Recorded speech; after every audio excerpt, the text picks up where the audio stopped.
Is soy milk adequate substitution nutritionally for the cow's milk?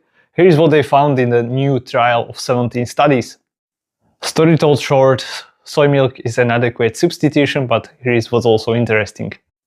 The reason why they studied this was because milk is a major contributor to several key nutrients in the diet worldwide, and it depends on the region where you are from, but generally speaking it's about 7% from the total energy. You see, it's a major source of fat globally, calcium and vitamin B2.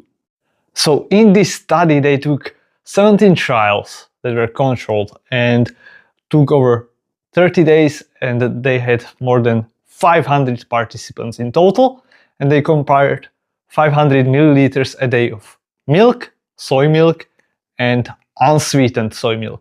When we look at the macronutrient content, we can see that protein content is similar, with slight benefit for cow's milk because of also its amino acid profile. But then we look at carbohydrate content, and there is a big difference between soy milk and cow's milk, and fat content similarly higher in cow's milk.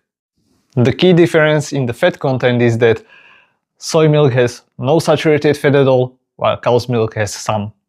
When we look at the micronutrients, we can see that calcium is very similar, and that is because soy milk is usually fortified to match that cow's milk, but it's not always the rule. Vitamin A also depends on the brand. Iron levels, soy has slightly more but less absorbable, so very similar. And magnesium content, that is a typical deficiency in the modern diet, is also slightly but not significantly higher in soy milk. But what's more important is the outcome data.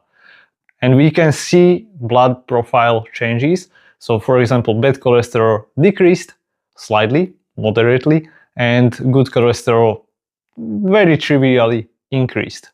But that's a positive change. There were also some improvements in blood pressure. And here's what's really interesting, that C-reactive protein, a marker of inflammation, improved in soy milk groups, and that is even in sweetened soy milk group that had added sugar. So even though that is ultra processed food, it still improved the health outcome. So in summary, soy milk is safe and good alternative, but if you are switching from your normal milk to maybe plant-based milks, we need to be aware of these key nutrients, and we need to be also choosing fortified milks unless you are getting these nutrients from other sources in your diet. So are you